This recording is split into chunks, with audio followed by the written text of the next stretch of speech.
Good morning, students. Today is your first lecture in English grammar, and the topic is comprehension, or we can say passage.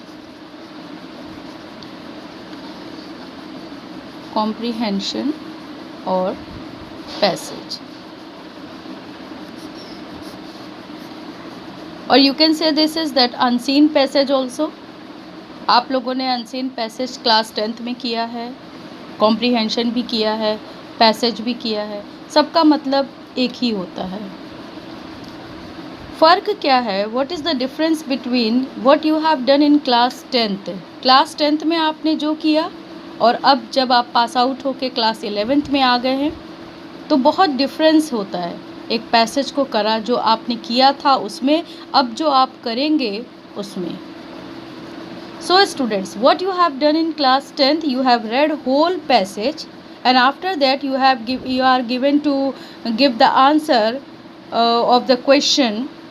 आपको पहले पूरा passage पढ़ना होता था 10th class में, उसके बाद में आपको क्वेश्चंस देने होते थे, क्वेश्चन दिए हुए होते थे नीचे, उसके आंसर्स आपको करने होते थे। Now in 11th class it is totally different, बिल्कुल अलग होता है। कॉम्प्रीहेंशन या पैसेज हम कह सकते हैं। Yes, so what is the difference students? As I have told you, in class 10th you have read the passage, then in the above question had been given, read the passage carefully and answer the following question. ऐसे करके एक heading ऊपर आपको मिलती थी, फिर आप questions को पढ़ते थे, पैसेज में से आंसर छांटते थे और उसके बाद में आप क्वेश्चंस के आंसर देते थे। अब क्लास 11th में बिल्कुल डिफरेंट होता है। एक दो पैसेज आते हैं, एक 12 नंबर का होता है पैसेज और एक 8 नंबर का होता है, जो कि टोटल पैसेज के नंबर्स होते हैं 20 नंबर्स। ठीक है, अब इसमें आप लोगों को पहला मैं पैसेज आपको समझा रही हूँ जो कि बिल्कुल अलग है, बिल्कुल डिफरेंट है, जो आपको अब 11th क्लास में करना है। What you have to do, you will be given only 2 question. इसमें आपको सिर्फ 2 क्वेश्चंस दिए जाएंगे। Number 1 question you have to make of the passage note, you have to make the note making, and then number 2 question is about summary। 2 questions आपको मिलेंगे, एक तो आपको इसमें क्वेश्चन में नोट मेकिंग करनी होगी और दूसरे में आपको समरी होगी। As we all know what is summary? Summary is the points which you have taken out from the whole passage, and then you have to write it to make it short, and then you have to write in small short passage, that is called summary। Summary में आप क्या करते हैं? पूरे passage में से important points निकाल लेते हैं, उससे आपको पता चल जाता है कि क्या पैसेज में लिखा है, और फिर उसको छोटा बना के आप एक समरी का रूप दे देते हैं और फिर वो आपकी समरी हो जाती है। Clear? Now the question is, it is very important question and it is very new for you in class 11th, that is note making। ये जो क्वेश्चन है कि आखिर ये नोट मेकिंग होता क्या है, ये आपके लिए बिल्कुल क्लास 11th में नया है। इसके कुछ पॉइंट्स होते हैं, फॉर्मेट होता है कि कैसे हमको नोट मेकिंग करनी है आपके दिए हुए पैसेज से। Clear? Yes students, you have to study many books to gain knowledge. आप लोगों को बहुत सारी किताबें पढ़नी होती हैं नॉलेज गेन करने के लिए। You have to read long answers, आपको लंबे लंबे आंसर्स भी पढ़ने पड़ते हैं। You may find it a little difficult to keep them all in your memory. जब इतने लंबे लंबे हम आंसर्स पढ़ते हैं, हम बुक्स पढ़ते हैं, तो इन सारी चीज़ों को मेमोरी में रखना बहुत मुश्किल हो जाता है। You need a brief summary of this. तो आपको आप क्या चाहते हैं कि हमने जितना पढ़ा है उसकी एक छोटी सी मुझे समरी मिल जाए और बस हम उसको उतना पढ़ लें और बस हम उसको आंसर दे दें, वो हमारे लिए इजी हो जाएगा। सोचते हैं ना आप लोग ऐसा? So the long lectures delivered by the teachers are very useful. और जो टीचर्स हमको लेक्चर दे रहे हैं वो भी आप सोचते हैं कि जो भी टीचर्स हमें समझा रहे हैं वो तो बहुत इम्पॉर्टेंट है, बहुत यूजफुल है। And you can't note down all the things so quickly. और आप हर एक चीज़ को, टीचर्स के बताए हुए लेक्चर्स को आप नोट करना आपके लिए बहुत मुश्किल हो जाता है कि एक एक पॉइंट हम कैसे नोट करें, वो ये पूरा पूरा सेंटेंस हम कैसे नोट करें। So you want to make notes. अब इसके लिए आपको क्या बनाना पड़ता है? आपको नोट्स बनाने पड़ते हैं।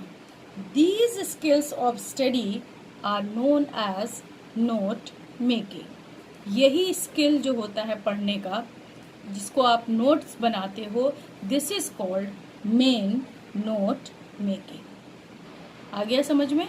तो नोट मेकिंग क्या है? नोट मेकिंग यही है कि हम पैसेज के मेन पॉइंट्स को निकालकर उसकी एक समरी को हम ध्यान में रख के और अब उसकी हम नोट मेकिंग करते हैं। अब नोट्स बनाए क्यों जाते हैं? नोट्स तो हम नोट्स क्यों बनाते हैं? To have a record of the speakers. जो हमें समझा रहा है, जो हमें पढ़ा रहा है, उसका रिकॉर्ड बनाने के लिए, और राइटर्स मेन आइडियाज़ या राइटर ने जो लिखा है उसके मेन आइडियाज़ क्या हैं, उसके लिए हम नोट्स बनाते हैं। या क्योंकि why the question comes, why we are making notes? Because we can't write or copy each and every word spoken by the lecturer or written in the book। क्योंकि हम हर एक वर्ड को ना तो लिख सकते हैं ना कॉपी कर सकते हैं, चाहे हमारा वो टीचर हमें पूरी बात का लेक्चर दे रहा है, पूरा नोट्स हमको समझा रहा है या हमारा चैप्टर समझा रहा है या जो चीज़ बुक में लिखी हुई है। तो this is the first reason that we are making notes. Now the second reason is to help one's memory on revising. जब हम अपने चैप्टर को रिवाइज करते हैं, अब हम पूरे चैप्टर को दोबारा तो पढ़ नहीं सकते हैं, तो अब हम क्या कर चाहते हैं कि हमें शॉर्ट में कोई चीज़ ऐसी मिल जाए, बस हम रिवीजन कर लें और एग्जाम में जाकर हम पेपर दे आएँ।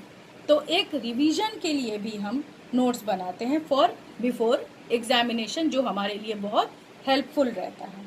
Then the third thing is to make the speakers or writers view a part of your own knowledge। हमारी अपनी नॉलेज के लिए भी हम नोट्स बनाते हैं। बहुत से बच्चों के अंदर ये टैलेंट होता है कि वो एक बार पढ़ते हैं और उनकी मेमोरी इतनी शार्प होती है कि वो कहते हैं कि हमें सब याद है, लेकिन कहीं ना कहीं फिर भी कोई एक ऐसा पॉइंट जो है उनसे मिस हो जाता है। तो इसके लिए भी हम नोट बनाते हैं। तो ये हमारे कुछ रीजंस थे कि why we are making notes. तो यू नो द रीजन, आपको अब रीजन पता चल गया कि हम नोट्स क्यों बनाते हैं।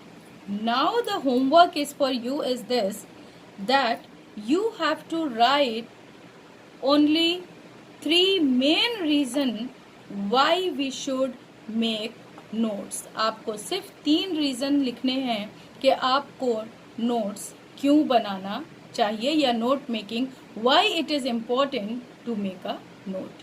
Got it? अब हम नेक्स्ट बात पे आते हैं, दैट इज कि एक टेक्स्ट में से एक पैसेज जब आपको दिया हुआ है तो उसमें से हम नोट्स को कैसे बनाएं। स्टेप नंबर 1, हम नोट्स को कैसे बनाएं। सबसे पहले read the text with a bird's eye. Bird's eye का मतलब बिल्कुल पैनी नज़र से, कि कोई भी एक वर्ड भी पैसेज में से इधर से उधर ना हो, कोई वर्ड मिस ना हो। क्यों हम ऐसा करते हैं? क्यों एक हेडिंग लिखी होती है read the passage carefully? Carefully इसलिए लिखा जाता है क्योंकि अगर हमारा कोई भी वर्ड मिस हो गया और सपोज हमसे कोई क्वेश्चंस किया गया या वो मेन वर्ड एक ऐसा पॉइंट बन सकता था जो हमारे लिए हेल्पफुल हो सकता था, वो पॉइंट हम छोड़ देते हैं। तो इसलिए first of all read the text. Text को बहुत अच्छे से आपको पढ़ना है। एंड फाइंड आउट क्विकली, बहुत जल्दी आपको ये फाइंड करना है कि राइटर का इस पैसेज में मेन आइडिया क्या है। उस राइटर ने अगर ये पैसेज में लिखा है तो उसका मेन आइडिया क्या है, मतलब कि ये पैसेज किस चीज के ऊपर है। ओके, लेकिन मोस्ट इम्पॉर्टेंट क्विकली, कि पता चला कि हम पूरा पैसेज पढ़ते जा रहे हैं और हमारे जो एग्जाम का टाइम पीरियड है वो हमारा मिस हो जा रहा है और हम बाकी के सारे क्वेश्चंस मेरे रह जाते हैं सिर्फ एक नोट मेकिंग को करने के लिए। तो quickly is the most important word in note making. ठीक है। Step number 2। Step number 2, read the passage again. Read the text again, फिर से पढ़िए, एंड अगेन क्विकली। ओके, अब क्या करना होता है, हम आपको बहुत अच्छी चीज बता रहे हैं वो एक ये है, इसको ध्यान में रखिएगा नोट मेकिंग करते समय, कि आपके सामने एक पैसेज दिया हुआ होगा। मैंने आपको स्टेप 1 में बताया कि read the text, writer's main idea you have to find out. जब आप सिर्फ कितने पैराग्राफ्स में होते हैं, हम देखते हैं 1 पैराग्राफ, फिर 2 पैराग्राफ, फिर 3 पैराग्राफ, तो 3 पैराग्राफ, 4 पैराग्राफ, इस तरह से पैराग्राफ रहते हैं। तो स्टेप 1 में बताया मैंने कि रीड द टेक्स्ट। टेक्स्ट को पढ़िए, पूरा टेक्स्ट बिल्कुल मत पढ़िए, सिर्फ फर्स्ट पैराग्राफ पढ़िए। फर्स्ट पैराग्राफ जब आप पढ़ेंगे तो उसी से आपको राइटर का मेन आइडिया पता चल जाएगा कि इस पैसेज में, ये पैसेज जो है वो किसके बारे में है। क्लियर? फिर वो कह रहे हैं स्टेप 2 में कि read the text again. You have to read the text again. दोबारा से आप टेक्स्ट को पढ़िए। अब दोबारा क्यों पढ़वाया मैंने आपसे? क्योंकि you have to make notes on main idea. आपको मेन आइडिया पे नोट्स बनाना होगा। अब नोट्स मेन आइडिया पे हम कैसे बनाएंगे, जब हम पैसेज पढ़ भी रहे हैं और आइडिया भी हमको करना है। तो बेस्ट इसका ये तरीका ये होता है कि जब हम पैसेज को पढ़ें उसी समय पे जितने भी इम्पोर्टेंट पॉइंट्स आपको लग रहे हैं कि ये सारे पॉइंट्स इम्पोर्टेंट हैं, तो उनको आप अंडरलाइन करते हुए चलिए। जितने भी इम्पोर्टेंट पॉइंट्स आपको पैसेज में नज़र आ रहे हैं उन सब को आप अंडरलाइन करते चलिए। ठीक है। जब आप पॉइंट्स को अंडरलाइन कर लेंगे तो ये आपका आ गया अब स्टेप 2। अब स्टेप 3। स्टेप 3 में क्या करना है आपको, अब इसको अगर आप मेन पॉइंट्स अपनी नोटबुक में लिखते हैं तो इसको लिखने का एक तरीका होता है, वो अभी हम आगे फॉर्मेट में आपको बताते हैं। तो आप एक नोटबुक में इम्पोर्टेंट पॉइंट्स को राइट कीजिए, फिर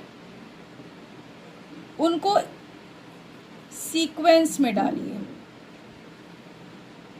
सीक्वेंस का क्या मतलब होता है? सीक्वेंस का मतलब ये होता है कि सपोज आपका पैरा 1, पैरा 2, पैरा 3, पैरा 4 आपका पैसेज आ गया। इतने में आपने फर्स्ट पैरा पढ़ा, फिर उसमें से इम्पोर्टेंट पॉइंट्स अंडरलाइन कर लिया।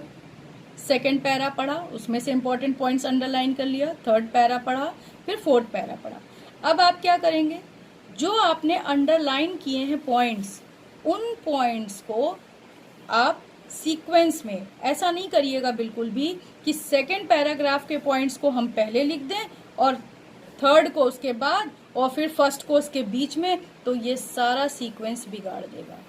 तो फर्स्ट पैरा के पॉइंट पहले, number 1, number 2, number 3, then second para के उसके बाद फिर थर्ड पैरा के। तो ये आप एक रफ आपके पॉइंट्स बन जाएंगे, ठीक है। इस तरीके से आप उसको, तो आपको बहुत इजी रहेगा कि हमारे जो ये पॉइंट्स हम लिखते चले जा रहे हैं। अब इसके अंदर बहुत सारे पॉइंट्स होंगे, इस पैरा में बहुत सारे पॉइंट्स होंगे, थर्ड पैरा में बहुत सारे पॉइंट्स होंगे, तो इसको आप लोग कंप्लीट कर लेंगे। अब आता है स्टेप 4। इतना लंबा पैसेज है, पैरा में से पॉइंट भी हम निकाल रहे हैं, पॉइंट को हमें नोट डाउन भी करना है। टाइम हमारे पास लिमिटेड है, टाइम को हम बढ़ा नहीं सकते हैं वरना हमारे और क्वेश्चंस रह जाएंगे। तो दूसरा तरीका इसका क्या होता है, स्टेप 4 जो हम कहते हैं कि यूज एब्रीविएशन।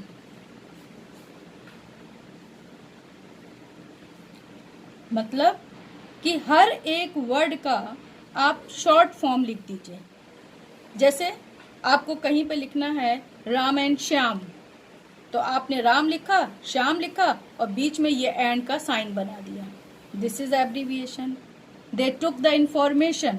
अब आपको इंफॉर्मेशन की पूरी स्पेलिंग लिखने की जरूरत नहीं है, आप सिर्फ उसमें INF लिख दीजिए, आपका इंफॉर्मेशन कंप्लीट हो जाएगा, ठीक है। तो इस तरीके से अपने एब्रीविएशन खुद बनाइए। Got it. तो इस तरह से हम स्टेप 4 में एब्रीविएशंस का यूज़ करते हैं। इससे क्या होता है, एब्रीविएशंस का यूज़ करने से आपके टाइम जो है वो सेव होता है। क्लियर।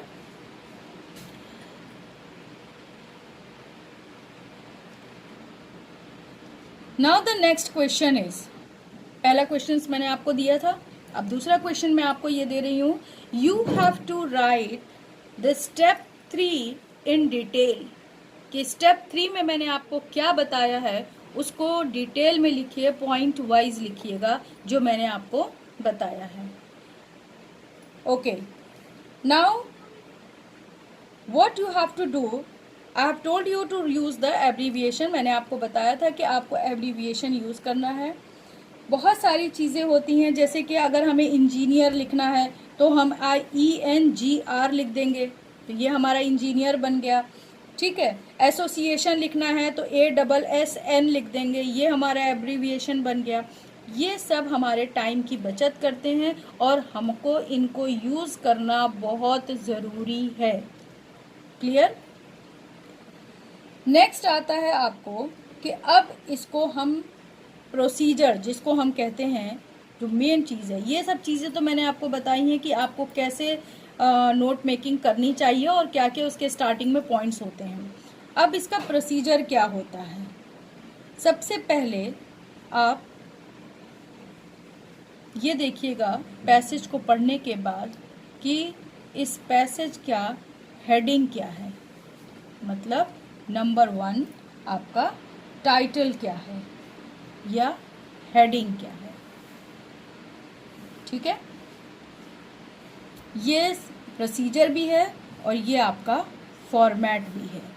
इसी फॉर्मेट पे आपको पूरी नोट मेकिंग करनी है। अगर ये फॉर्मेट आपका गलत हो जाएगा तो भले ही आपने पूरे पॉइंट्स बहुत अच्छे से लिखे हैं, पूरा पैसेज आपको समझ में आ गया है और फॉर्मेट गलत है तो आपका पूरा कैंसिल हो जाएगा। एग्जामिनेशन में सिर्फ फॉर्मेट देखा जाता है बच्चों। ओके, देन नंबर 2, अब आपने देखा कि ये हेडिंग है हमारी, फर्स्ट पैरा हमने पढ़ा था, उसमें हमने पॉइंट्स को अंडरलाइन किया था।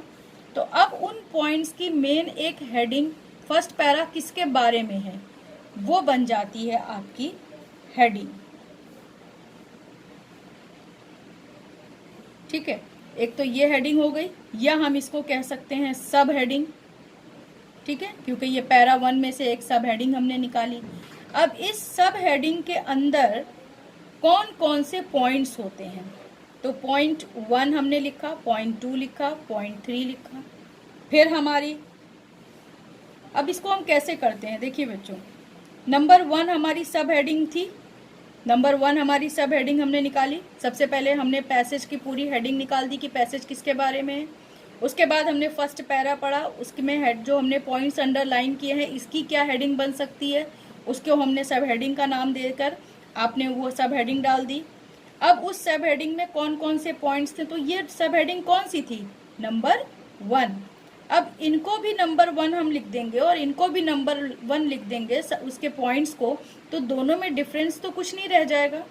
तो डिफरेंस कैसे करते हैं, डिफरेंस ऐसे करते हैं कि 1.1 सब हेडिंग आपकी ये थी।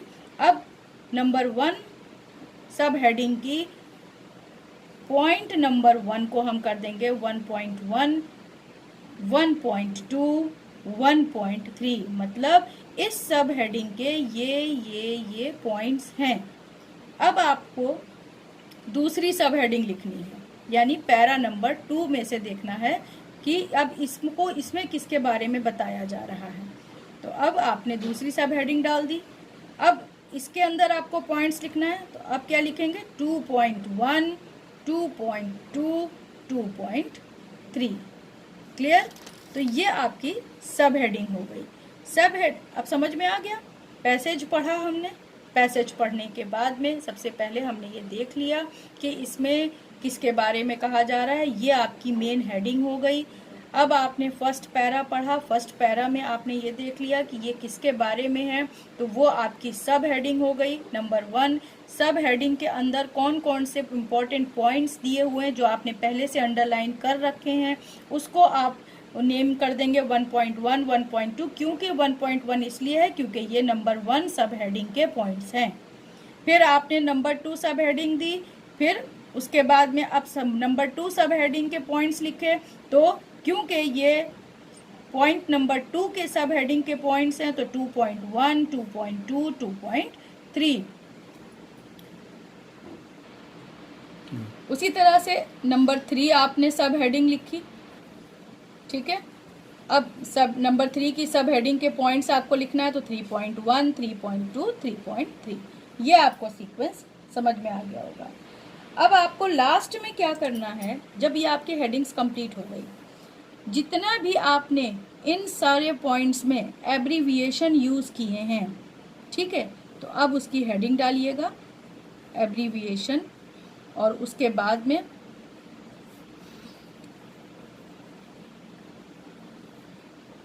इसकी हेडिंग डालिएगा। फिर इसके बाद में अब लिखिएगा जैसे कि आपने कहीं पर एंड ऐसे यूज़ किया है, ठीक है, तो एंड, फिर जो भी, या सॉरी आप इधर एंड लिख के इधर एब्रीविएशन लिख दीजिएगा। फिर जो वर्ड आपने इंफॉर्मेशन के लिए यूज़ किया था, तो आप उसके बाद में INF यूज़ कर दीजिएगा। इसी तरीके से हमें लास्ट का ये पॉइंट है, तो ये आपका यहाँ पर फॉर्मेट क्लियर हो जाता है। Clear. Next homework is this. The question is, write the proper format of note making. Thank you.